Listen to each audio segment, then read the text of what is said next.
The basement light turned on every night at 2:17. Not 2:16, not 2:18, 2:17. At first, Daniel thought it was a wiring issue. An old house, cheap renovation, faulty switch. That's what he told himself the first night he saw it.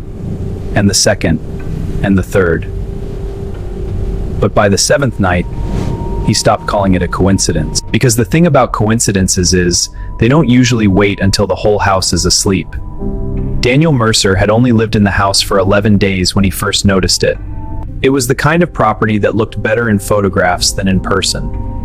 A two-story colonial at the edge of a quiet street, wrapped in overgrown hedges and old maple trees, with a finished kitchen, hardwood floors, and just enough charm to distract from the smell of damp wood that lingered in the lower level.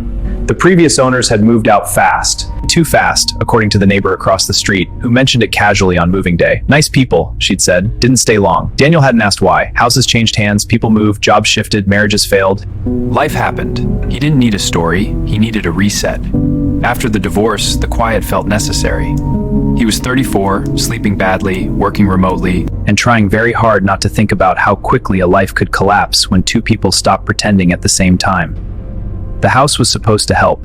New walls, new street, new routine, something still enough to let his mind settle. Instead, on the fourth night, he woke up thirsty, walked into the hallway, and saw a thin yellow line stretching across the floor from the crack under the basement door. The basement light was on. He stood there for a second, staring at it, too tired to react properly. Then he went downstairs, flicked it off, checked the room, and found nothing. Just stacked boxes, an old workbench left by the previous owner, a washer and dryer, and a long narrow section at the back where the concrete walls looked newer than the rest. He went back to bed. The next morning, he forgot about it completely, until the following night, when it happened again. Same time, same line of light under the door, same empty basement. By the end of the week, Daniel did what anyone does when something small starts becoming impossible to ignore. He tried to explain it away with something boring. He replaced the bulb, he checked the switch plate, he reset the breaker, he even called an electrician, who showed up late, smelled faintly of cigarettes, tested the wiring, and shrugged. Nothing wrong with it, he said. Switch is fine. Timer, maybe? Daniel said. The electrician glanced toward the basement, then back at him. Then somebody's turning it on. He laughed after saying it, but not enough to make it harmless. Daniel didn't laugh back. That night, he stayed awake. He sat on the couch with the television muted and his phone screen glowing in his hand. 2:09, 2:12, 2:15. He felt ridiculous, heart ticking faster over a basement light. At 2:17 exactly, there was a soft click from below. Small, clean, mechanical. Then the line of yellow light appeared beneath the basement door. Daniel didn't move for a full 10 seconds. He felt the skin on his arms tighten. He told himself the sound could have come from the pipes. The light could have flickered on because of pressure in the switch. Old house. Weird house. Still just a house. Then he got up, crossed the hall, and opened the basement door.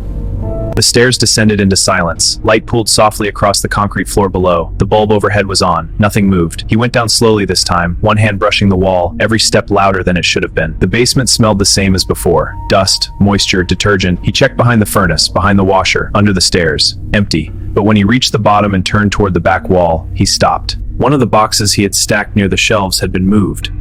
Only slightly. Maybe 6 inches? Maybe less. Just enough that he knew where it had been before. He stared at it for a long time, then he convinced himself he was mistaken. That's the dangerous stage of fear, before belief, when your brain still lets you negotiate with what you know. Daniel told no one. The next day, he bought a small indoor camera and mounted it in the corner of the basement, angled toward the stairs and the light switch. That night, he kept the live feed open on his phone. 2:17.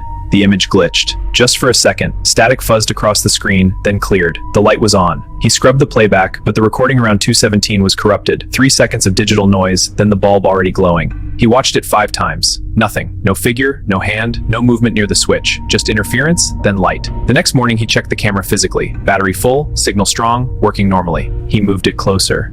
The same thing happened the next night. Static at 2:17. Light on, nothing visible. This went on for 4 more nights. Daniel stopped sleeping properly. He stopped taking calls with his camera on. His coworkers asked if he was sick. He told them he was adjusting to the move. On the 12th night, he decided to stay in the basement. If there was some hidden access point, some crawl space, some joke he hadn't understood, he would see it for himself. At 1:40 a.m., he carried a kitchen chair downstairs and placed it directly opposite the light switch. He brought his phone, a flashlight, and the heavy iron fire poker he'd found near the living room hearth. He hated how absurd that felt, sitting in a basement, armed against a light bulb. The furnace rumbled once, then fell still. Water tapped lightly somewhere in the pipes. At 2:11, Daniel started noticing how quiet the house above him had become. Not normal quiet, held quiet, listening quiet. At 2:16, he stood up. The switch was still down. The room was still dim except for the flashlight on the workbench. He stared at the plate so intensely his eyes watered. And then at 2:17, right in front of him, the switch moved. It didn't snap, it didn't jerk, it rose slowly, as if pushed from the other side by a careful thumb. Click. The light came on. Daniel stumbled backwards so hard the chair tipped over behind him. For one fractured second, he just looked at it. The switch. Up. On. He hadn't touched it. No wire, no prank mechanism. No person beside him. His throat closed. He backed toward the stairs, one step at a time, never taking his eyes off the wall, then turned and ran up to the kitchen so fast he nearly slipped. He slammed the basement door, locked it, and stood there panting with one hand on the frame. Then, from the other side of the door, he heard 3 knocks. Not loud, not frantic, just deliberate. Daniel left the house before sunrise. He drove to a 24-hour diner 20 minutes away and sat in a booth until morning light came through the windows. He looked terrible enough that the waitress asked twice if he was okay. Are you okay, sir? I'm fine. Are you sure? Are you sure? By 9 a.m., he was back with a locksmith and a contractor. He did not explain the real reason. We'll need to assess the damage. He said he wanted the basement door reinforced and the lock changed because he stored expensive equipment downstairs. The contractor inspected the basement casually while measuring. Then he paused near the back wall, the newer-looking section Daniel had noticed on the first night. You know this isn't original, right? What? This patchwork. Back wall's been redone. Probably covered an old coal room or root cellar access. Can you open it? You want me to tear into your basement wall? Yes. The man looked at him for a beat too long, then nodded. It took less than 40 minutes to confirm something was wrong. The concrete wasn't structural, it was cosmetic, a shell. Behind it was a narrow wooden door, painted over and hidden, with a rusted handle and no visible lock. The air that came through the gap smelled colder than the rest of the basement. Older, somehow, like sealed dirt and wet stone. Daniel felt his pulse in his teeth. You want to call somebody? Daniel should have said yes, but fear does strange things to people. Sometimes it makes them careful, sometimes it makes them need to know. He took the flashlight, stepped forward, and pulled the door open. Behind it was a cramped staircase leading down into darkness. Not part of the listed basement. Not on the floor plan. The beam of the flashlight found stone walls, low ceiling beams, and a small chamber no bigger than a storage shed. There was a metal chair, a shelf, and electrical wiring running up through a drilled hole toward the basement switch. The contractor swore under his breath. Daniel walked down 2 steps, then froze. The shelf held objects, neatly arranged: a cracked wristwatch, a child's red shoe, a tarnished wedding ring, and photographs. Dozens of them curling at the edges, black and white in color, spanning years. Different people, different families, all standing somewhere in the house. On the porch, in the kitchen, in the yard, smiling, unaware. Daniel didn't want to touch them. But one photo at the front caught his eye. It showed the basement stairs, taken from below. The angle looked up toward the door, as if someone had been standing in the hidden room watching. On the back, written in faded blue ink, were 4 words: "They always hear it eventually." Daniel stepped back so fast he hit his head on the low beam. The contractor called the police before Daniel could decide whether he wanted them involved. 2 officers arrived first, followed by a detective named Alvarez. He had the kind of face that looked permanently skeptical. He listened without interrupting as Daniel described the light, the knocks, the camera interference, the moving switch. He gave away nothing. When they inspected the hidden room, Alvarez crouched in silence for a long time, studying the shelf. Then he asked one question. Did the sellers disclose any structural modifications? No. Did your realtor mention the previous owners leaving abruptly? A neighbor did.